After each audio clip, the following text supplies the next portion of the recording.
First of all, before we get on to the reaction, just talk us through what, in many ways, has transpired today, because we heard from Lord MacDonald a little earlier, essentially accusing the Prime Minister of lying, and then a pretty difficult briefing that I think you were at, where the Prime Minister's spokesperson was facing an awful lot of questions.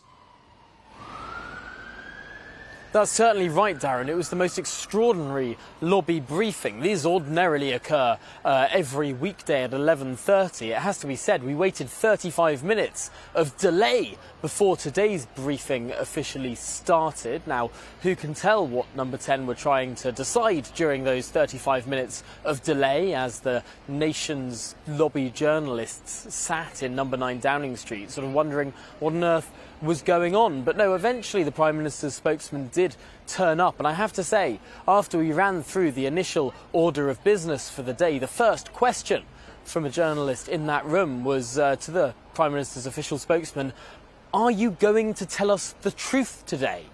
Can we trust what you say? Now, this, of course, follows yesterday's lobby briefing and indeed Friday's lobby briefing, where the story seemed to have shifted, seemed to have changed, seemed to have been obfuscating about who knew what and when. And so often in these cases, the real trouble is not so much the accusation of what went on, but potentially what might be regarded as a cover-up. And the line from Number 10 was met by some incredulity by the collective lobby today, which is that it took time to establish who knew what and when. It took time to recall what went on. So the Prime Minister on Friday, we hear, did not initially recall that he was briefed on Chris Pincher's behaviour by the FCDO back in 2019, early 2020, when that initial investigation concluded. The argument of Number 10 is that this was not a formal conversation, but an informal conversation that took place nigh on 3 years ago. The busy agenda of the Prime Minister, and indeed the upheaval in our politics that has happened within those 3 years, they argue it's understandable that the Prime Minister didn't immediately recall that conversation and took time to recall that conversation. To others, it seems like a feeble excuse.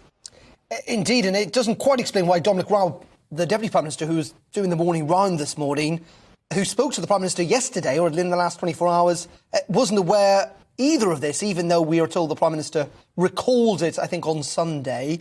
Tom, just quickly, if you can, the reaction of Conservative backbenchers. Michael Ellis had a pretty difficult time in the Commons this afternoon. There is a real sense that this has angered a lot of Conservatives, and not necessarily just the usual suspects either.